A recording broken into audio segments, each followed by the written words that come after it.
Welcome to Massive Beers. My name is Matt. I do beer stuff. Sometimes I do them by myself. Sometimes I tag team them with this guy. Yeah. What's your name? Keith. From 93 Lumber. From? Spelled out. Yeah, spelled out. No numbers up in that number. 93 Lumber. Keith is a good friend and a local beer lover. Yeah, and person. He's a person, everybody. Just know Keith is a person. We're gonna be doing this. This is counterweight. We're how are we spell? What are we saying here? But metanoia. Metanoia? Something. Yeah. It's beer. It's called beer. It's beer. It's 100% spontaneously fermented beer rested on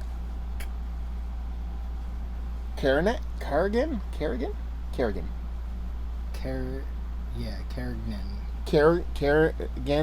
grapes. This actually comes courtesy of my boy Steven. I think so. If I screwed that up, I'm sorry. Metana, whatever, consists of 1 and 2 year old blended barrel aged spontaneously fermented. The rest on those grapes. Result is a wonderfully complex beer with the red berry notes, alongside a balanced acidity and complexity. It's 5.9%, and this is from. They had to toss a date on this, I would assume. It sounds like they're just doing. This is a creek lambic, is what they're going for here, and actually, it looks like it might be. Oh no, I thought it was a collab for a second, but it's a second logo for them. I was looking for a date. You'd assume they throw a date on something like this, but there is none. So, I don't have a wine key. Maybe they did a fancy and put it on the cork. No, I don't see it on the cork.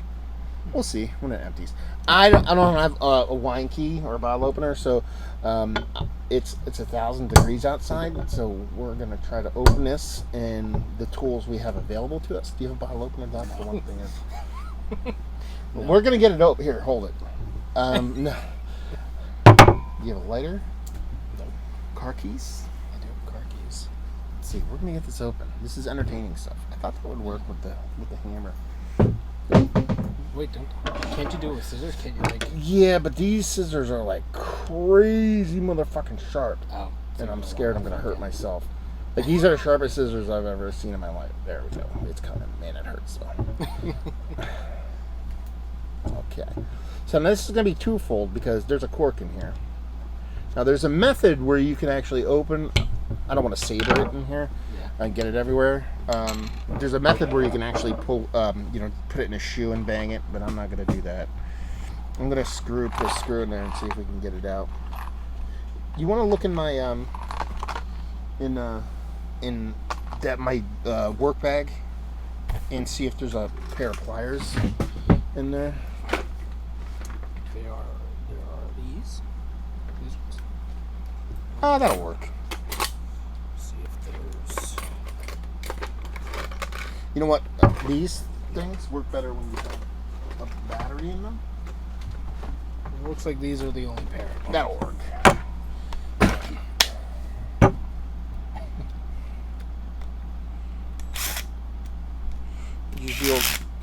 Use the old impact wrench. I don't want to go too. Good. Let's see if we can get this sucker out. Oh, that's coming. See, yeah. You go deeper. Go deeper. Go into the crevasse. Perfect. Now that you're building the shed and stuff, this is how you should open everything. Everything? You just get some random tool. Come on.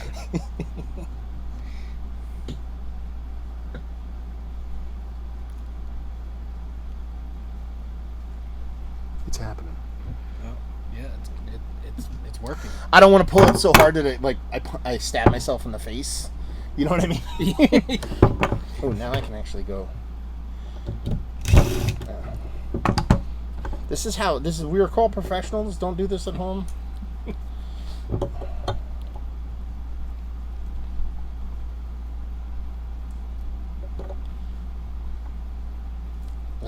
That's what I didn't want to do. That's what I didn't want to do. Okay, let's try this one more time. This is entertaining stuff. I was like, what I need is a corkscrew. Which I had, but I threw back in here. Or did I leave it up here? I put it in there. Let's see. Nope. Let's try that one.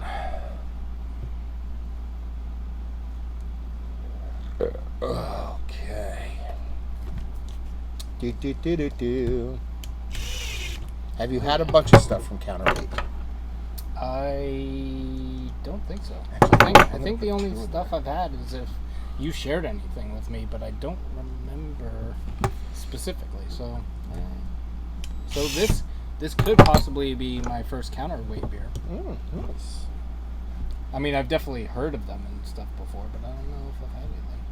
I don't think Steven gave me a box at Beer Tuber Palooza, and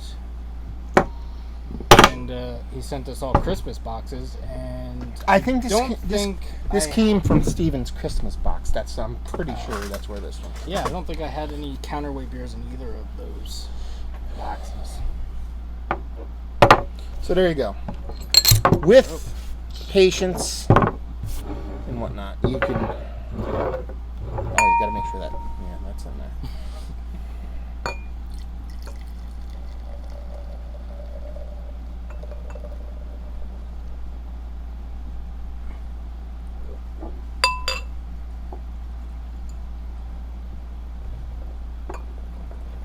I'll tell you what. That looks exactly like Cantillon Creek. Looks. I understand. It's a farmhouse, spontaneously fermented beer. It has grapes in it. Well, I kept saying Creek, which would be cherries, but this is grapes. But it looks red berry notes, Cardigan grapes. It looks more like. There's like a little bit of like a grapiness to it. Yeah. But it's red. Yeah, it's more what you'd expect from a cherry more than a grape itself. But man, it just looks like a nice kind of framboise. Let's put it that way. Soft little head on it, nothing too crazy. I poured mine way gentler than yours, but yours settled down already exactly what mine looks like. And this comes off as soft, kind of slightly hazy, spontaneously firm. It's a good nose. Yeah. All right. Man, that smells awesome. It smells sweet and it smells fruity. Like sweet. It's not framboise, like the framboise, Lindemann's framboise sweet. Yeah. But it's like, it's not that sweet, but it's kind of akin to, what's that brewery? New Glarus, the Wisconsin red, that kind of sweet. That's the way it's kind of coming off.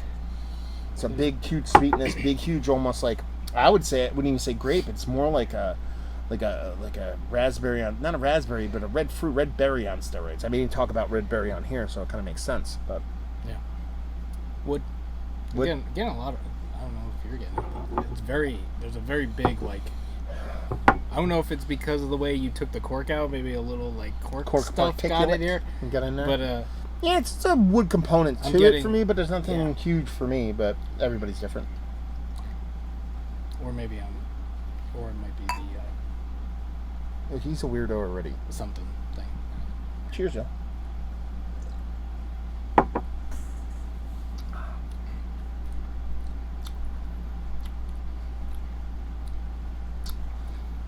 That's way more tart than I anticipated. Yeah, that's tart. Aggressively so. Yeah.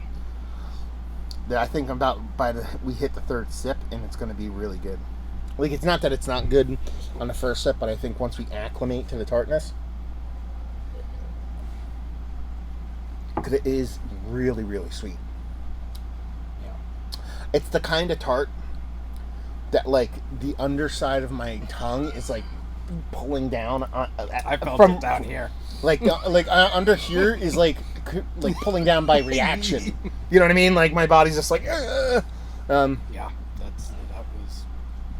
It's nice now, that first sip. Yeah, the first sip takes a little bit to get into. There is like it doesn't really taste like jam. The third sip is really good. But there's like a raspberry grape kind of jamminess to it. Yeah, I don't think I'd ever go grape on this. Like if I drank this wine, I'd be like, oh, this is so grape. I think I might just be saying grape because it says it has grapes in it. It's more kind of like a berry. It comes off as more like a mix of a red berry cherry kind of combination. That's not just me trying to like autocorrect for me calling it a creek or whatever, but it does kind of come off that way. Super tart. I think that tartness is amplified by a huge amount of wood that Keith talked about on the nose, but actually is in the taste. So that wood portion of the show kind of dries everything out, and that tartness is so big, it's like a 1-2 punch. But it's really, really, really sweet too. Like it's really sweet. Like it's just so tart and so dry that it's like if you didn't have that level of sweetness, I think it would be kind of undrinkable. You know what I mean? You need to have that kind of... It's like you made something so poopy, you put a ton of salt on it. Yeah. That was the worst way to put it, because I think this beer is actually really good. I'm not calling it poopy, but it's like you have to counterbalance something that's so aggressive on the one end with something else, and that's where the sweetness kind of comes in.